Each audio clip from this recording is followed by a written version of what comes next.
Sir, माझं नाव संगरत्न गणपतराव सोनसळे.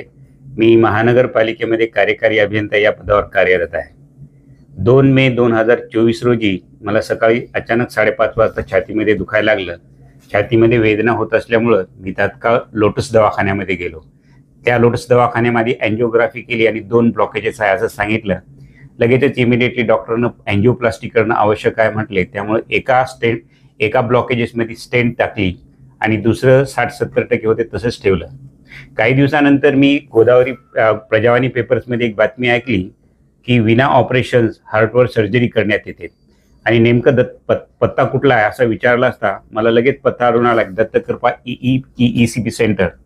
मी लगेचच doctor Vilas Dharmadhikari सरांना भेटलो आणि सर असं माझे सगळे रिपोर्ट दाखवले. सरांनी सांगितलं काही हरकत नाही, विना ऑपरेशन तुमचे सगळे ब्लॉकेजेस, तुमचं वजन सगळं कमी होईल आणि छातीत होणाऱ्या वेदना तात्काळ कमी होतील. तुम्ही आमची ट्रीटमेंट घ्या.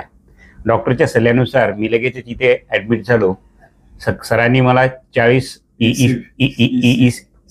ECP आणि 20 सिलेशन घेण्याचा सल्ला घेतला आणि मी साधारणतः आतापर्यंत 15 सिलेशन्स केले आणि जवळपास 30 ECP ची ट्रीटमेंट घेतली.